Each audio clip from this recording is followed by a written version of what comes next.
ரொம்ப நேரமா அங்க கொஞ்சம் பசங்க நின்றுட்டே இருக்காங்க, இப்போ என்னன்னு கேட்கலாம்.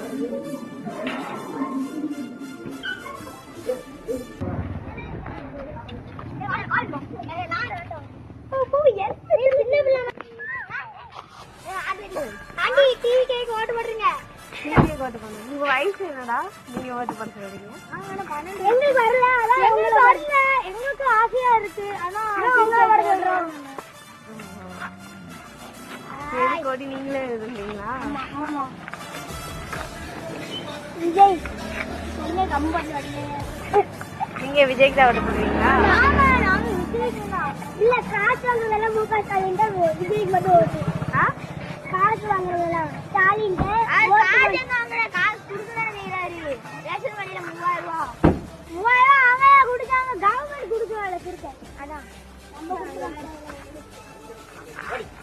பொட்ட பொட்ட அங்க அங்க டிவிக்கு ஓட்டு போடுறேன்.